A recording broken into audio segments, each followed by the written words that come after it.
Fala pessoal, mais um vídeo aqui no nosso canal e esse mês é um mês diferente, porque é mês da mulher, não é? O mês de março, a gente celebra aí o Dia das Mulheres, então eu preparei algo especial.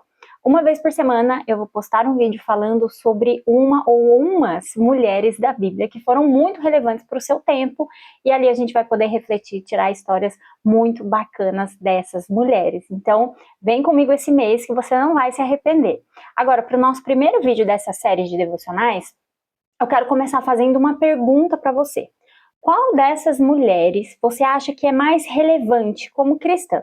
Aquela que fica em casa, cuida dos filhos, do marido e do lar, ou aquela que sai para trabalhar e está inserida no mercado de trabalho e está sempre realizando algum projeto fora da sua casa? O que você acha?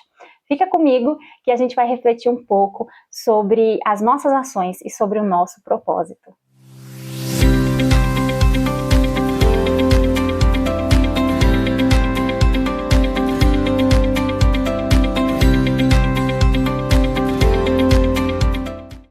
Bom, gente, esse é um tema muito polêmico que a gente vê muita discussão por aí. Qual é o papel da mulher cristã, né? Segundo a Bíblia, segundo a vontade de Deus, né? A mulher, ela tem obrigatoriamente que estar dentro de casa, essa é a sua relevância, é o chamado dela, cuidar da sua família? Sim, é claro que sim, há um chamado para a mulher. Cuidar sim do seu lar, cuidar da sua família, administrar a sua casa, né? Mas nós vemos também tantas histórias na Bíblia sobre mulheres que foram muito relevantes fora do contexto doméstico, né? Que fizeram tarefas, né? Que executaram algumas funções fora desse contexto, que também foram extremamente importantes, né?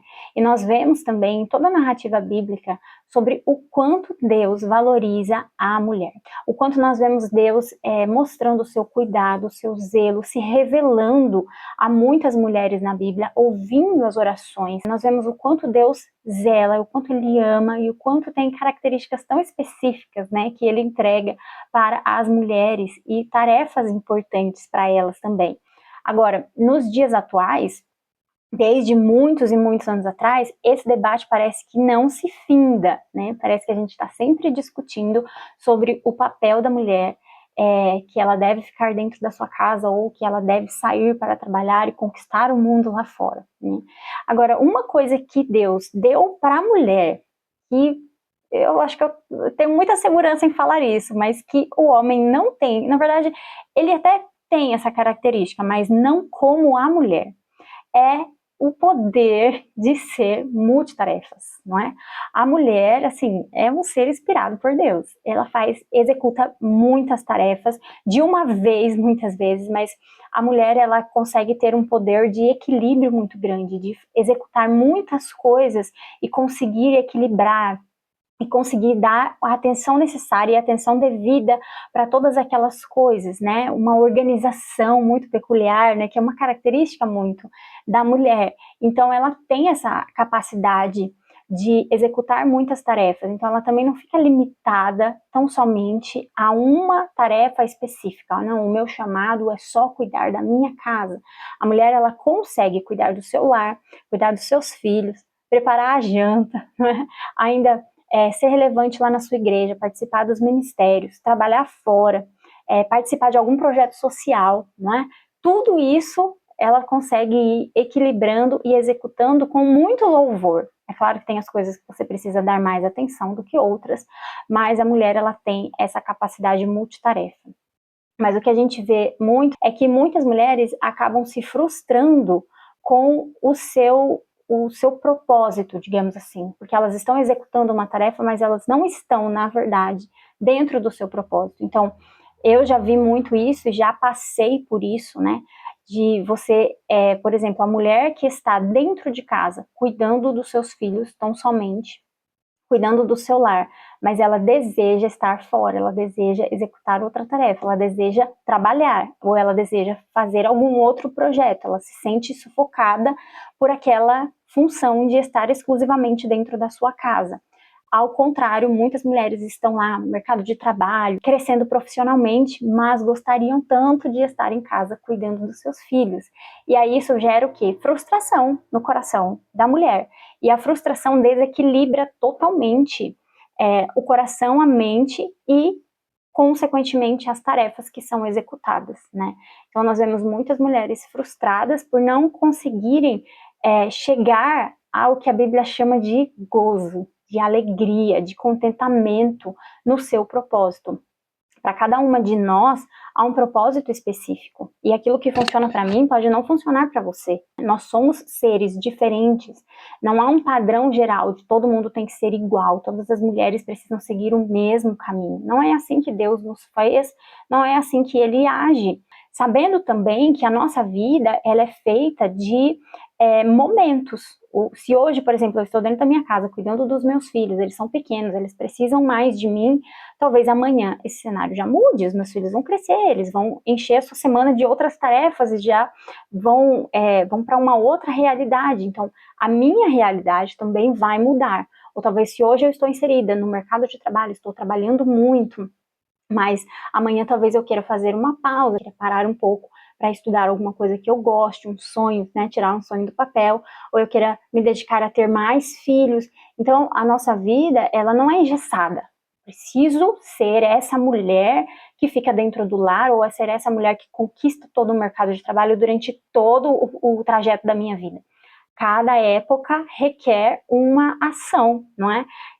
Mas a gente precisa estar alinhado ao nosso propósito, conhecer o que Deus espera de nós para aquele momento. Senhor, qual é a tua vontade para mim nessa fase da minha vida? E viver aquilo com alegria e com intensidade. Mas eu lembro quando depois de ganhar o Benjamin, quando eu precisei voltar a trabalhar, foi muito difícil para mim, porque eu não queria voltar a trabalhar, eu queria ficar com ele em casa. Eu coloquei isso na minha cabeça, que a mãe precisava, para eu ser uma mulher relevante, eu precisava estar dentro de casa cuidando do meu filho.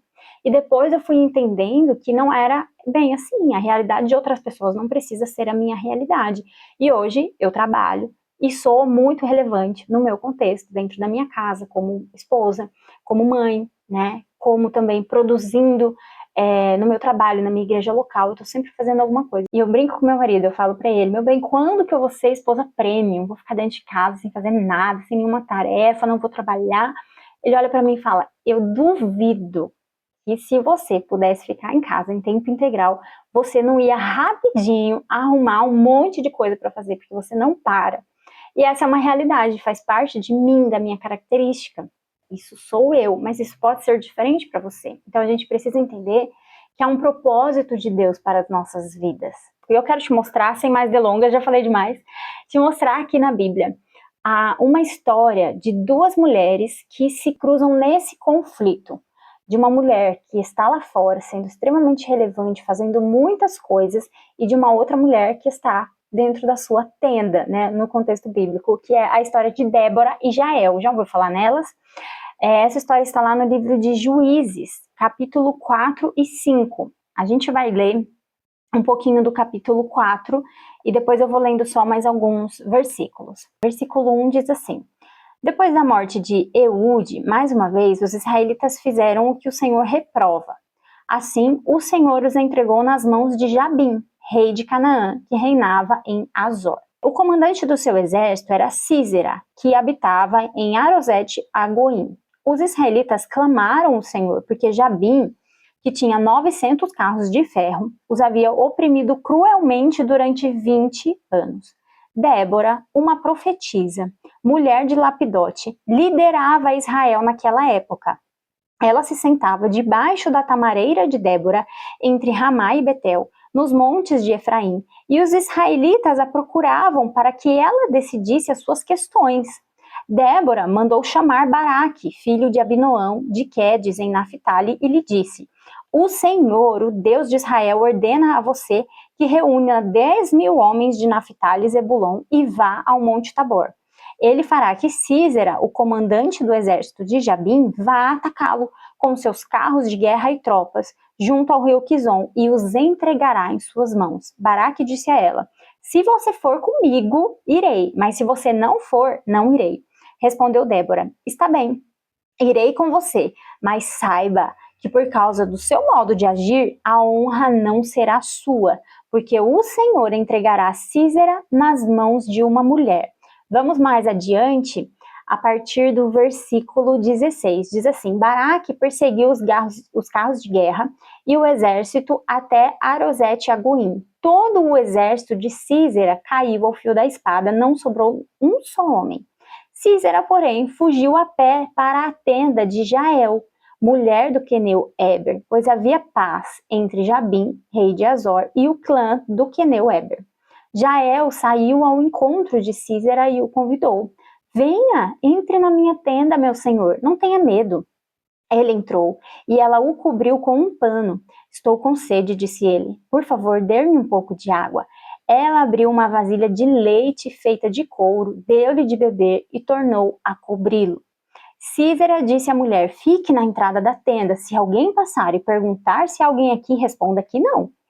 Entretanto, Jael, mulher de Eber, apanhou uma estaca da tenda e um martelo e aproximou-se silenciosamente enquanto ele, exausto, dormia em sono profundo, e cravou-lhe a estaca na têmpora até penetrar o chão, e ele morreu. Baraque passou à procura de Císera e Jael saiu ao seu encontro. Venha, disse ela, eu mostrarei a você o homem que está procurando. E entrando na tenda, viu ali caído Císera, morto com a estaca atravessada nas têmporas. Naquele dia, Deus subjugou Jabim, o rei de Canaã, perante os israelitas. E os israelitas atacaram cada vez mais a Jabim, o rei cananeu, até que o destruíram. Nossa, que história é essa? Bom, a primeira coisa que a gente precisa entender ao ler essa história é o contexto histórico, né? Então a gente precisa saber que essa história aconteceu há muitos anos atrás, num momento de guerra por conquista de território, né? Então naquela época, as civilizações que viviam ali em toda aquela região de Canaã, haviam vários clãs, vários reis, né? Várias civilizações, e para conquistar os territórios eles iam travando guerras, né? Ao fio da espada. Então, quando nós vemos uma mulher matando, né, um homem, encravando-lhe ali uma estaca nas suas têmporas, a gente fala, meu Deus, o que é isso aqui que está na Bíblia? É meio assustador. Mas vamos entender o contexto da guerra, tudo bem? A segunda coisa que a gente precisa entender aqui é um pouquinho sobre o contexto do livro de Juízes. Então, o livro de Juízes, ele se dá quando o povo de Israel volta do Egito, né? Então faz aquele êxodo que Moisés é o líder, né? E tira o povo da escravidão do Egito. E aí eles voltam para a terra de Canaã, que é aquela terra que primeiramente Deus traz a Abraão e entrega para Abraão, dando a ele como herança. Então o povo está de volta em Canaã. E ali no livro de Josué, eles vêm conquistando aquela terra e dividindo a terra entre as 12 tribos de Israel. Porém, Deus dá uma ordem para que eles não se misturem com os outros povos que vivem ali, porque haviam outras civilizações que viviam naquela região. Mas o povo de Israel não obedece muito a Deus e eles vão se misturando com esses outros povos e acabam entrando em idolatria, adorando outros deuses, adotando alguns costumes desses outros povos, né? Então, no livro de Juízes, nós vamos ver assim um ciclo vicioso, que é o povo se afasta de Deus, Deus se afasta também do povo e entrega eles na mão de alguma civilização ou algum líder opressor. E aí eles vão ser oprimidos até que eles se lembram de Deus, que eles têm o Deus de Israel tão grandioso, tão poderoso, e começam a clamar a Deus.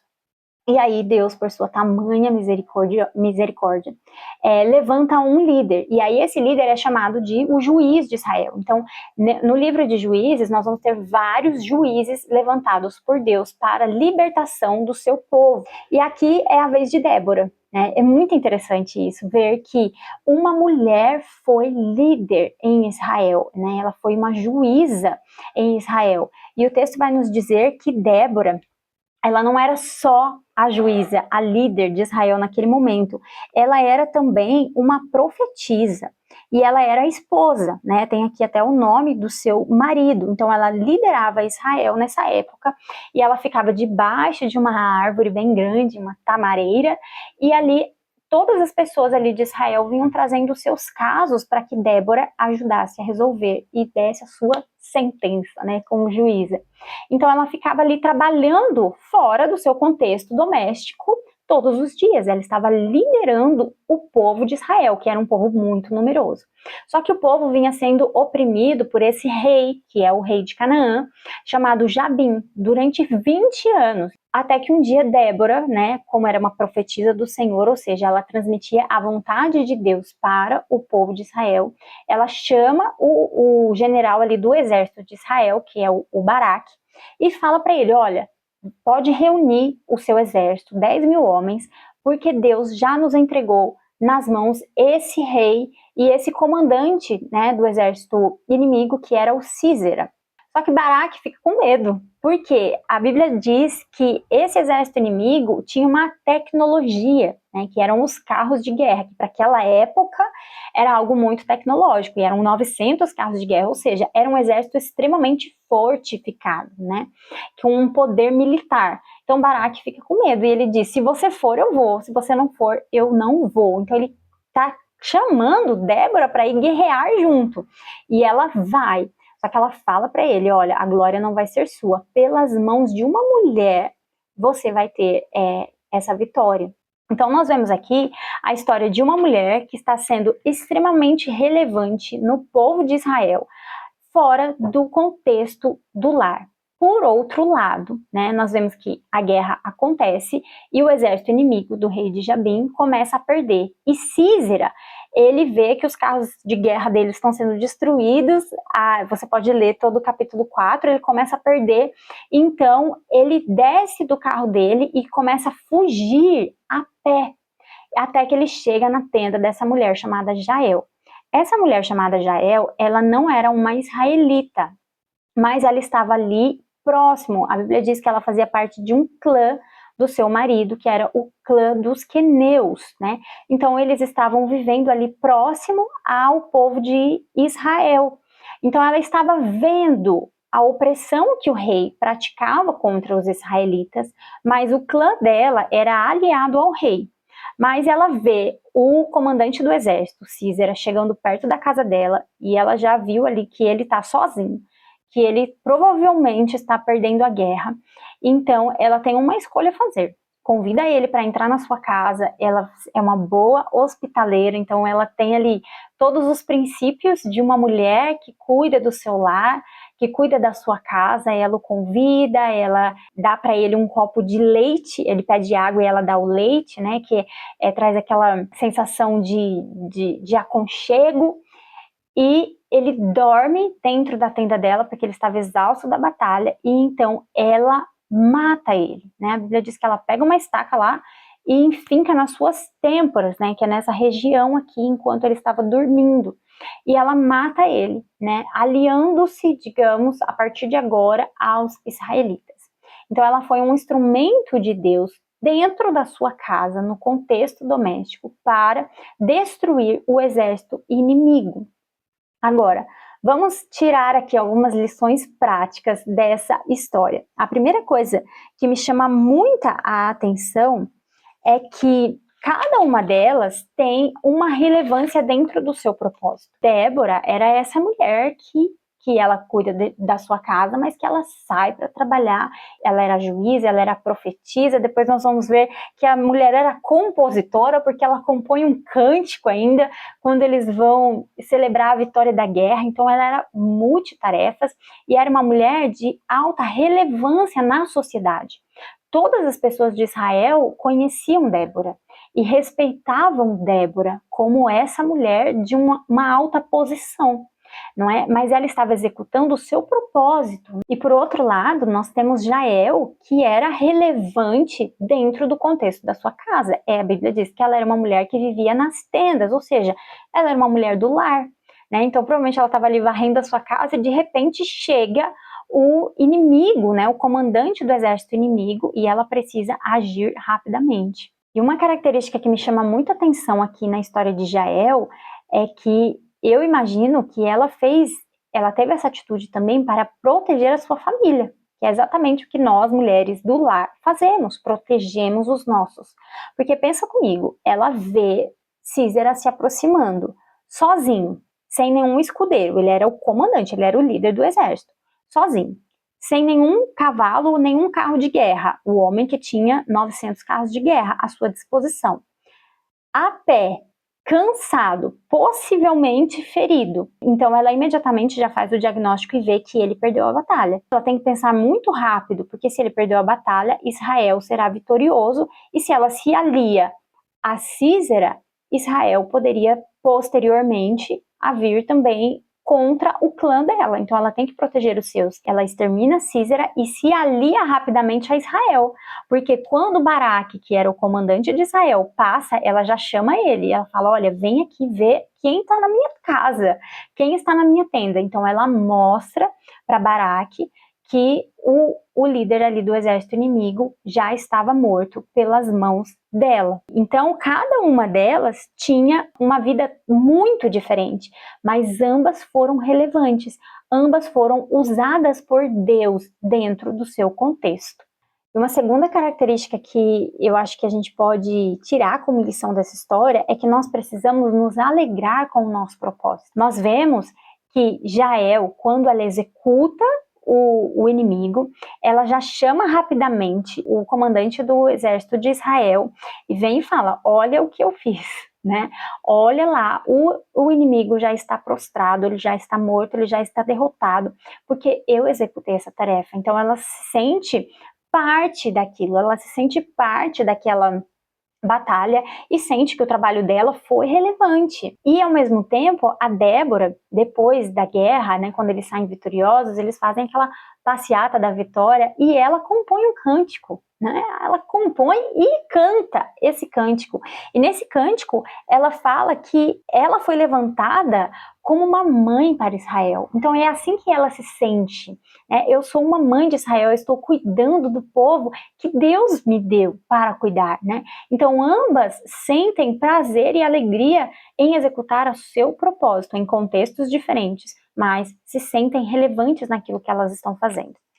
E a terceira coisa que eu gostaria de enfatizar, que eu acho que é muito importante, é que nós precisamos enaltecer umas às outras. Olha só o que mostra aqui o capítulo 5, lá no verso 24, olha só. Ela diz assim, que Jael seja a mais bendita das mulheres. Jael, mulher de Éber, o queneu, seja ela bendita entre as mulheres que habitam em tendas. Ele pediu água e ela lhe deu leite. Numa tigela digna de príncipes, trouxe-lhe a coalhada. Ela estendeu a mão e apanhou a estaca da tenda, e com a mão direita o martelo do trabalhador. Golpeou Sísera, esmigalhou a sua cabeça, esmagou e traspassou suas têmporas. Aos seus pés ele se curvou, caiu e ali ficou prostrado. Aos seus pés ele se curvou e caiu.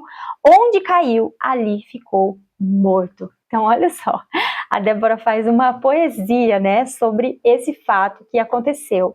E ela está enaltecendo Jael. Então, quando ela fala lá atrás, ela fala para Baraque, pelas mãos de uma mulher, Deus dará vitória sobre essa batalha, ela não está falando de si mesma. Ela está já profetizando que Jael seria um instrumento nas mãos de Deus para libertar o povo de Israel de Sísera, que era esse inimigo, e também do rei Jabim. Então ela fala, entre as mulheres que habitam em tendas, que cuidam das suas casas, olhem para Jael, que ela seja bendita entre vocês, que ela seja um exemplo entre vocês. Então Débora vem e enaltece Jael por ter cumprido o seu propósito. E muitas vezes nós vivemos uma guerra, às vezes, um embate. Não, eu sou mais importante, eu sou mais relevante. Não, mas olha o que a fulana está fazendo. Quando, na verdade, nós deveríamos nos unir e sempre olharmos umas para as outras e enxergarmos o valor que temos diante do Senhor e diante da sociedade. Então, que a gente possa olhar mais umas para as outras, sempre enaltecendo as suas qualidades. Olha, você é uma excelente mãe, você é uma excelente esposa, você cuida do seu lar com tanto zelo, com tanto cuidado. E você, então, que está trabalhando lá fora, você foi promovida, você está sempre estudando, né? É digna de confiança lá no seu trabalho. Você é uma mulher maravilhosa, é um exemplo para mim. Então, a gente precisa tirar isso como exemplo para as nossas vidas, enaltecer umas às outras. E, por fim, no finalzinho do capítulo 5, o último versículo diz que a terra teve paz durante 40 anos. Gente, olha isso. Débora e Jael, sendo relevantes, instrumentos nas mãos de Deus, vencem essa batalha, derrotam esse rei inimigo, e por causa dessa atitude delas, a terra vai ter paz, desfrutar de paz durante 40 anos. Uau! É muito lindo a gente ver. Quando a gente executa o nosso propósito, a vontade de Deus, quando nós nos contentamos, encontramos alegria em fazer aquilo que o Senhor nos colocou para fazer. E quando nós nos fortalecemos como mulheres, exaltamos, enaltecemos umas às outras juntos, nós geramos paz para a nossa família, para a nossa sociedade, para o contexto em que estamos inseridos e geramos paz para os nossos corações diante do Senhor. Bom, gente, é isso. Eu acho que eu já falei demais por aqui. Mas se você gostou desse conteúdo, se você gostou desse vídeo, se você quer comentar alguma coisa, deixa aqui nos comentários, deixa a sua curtida. E eu espero de coração que essa lição da Bíblia, você pode ler lá, Juízes 4 e 5, possa falar ainda muito mais no seu coração. Um beijo e até o próximo vídeo. Tchau!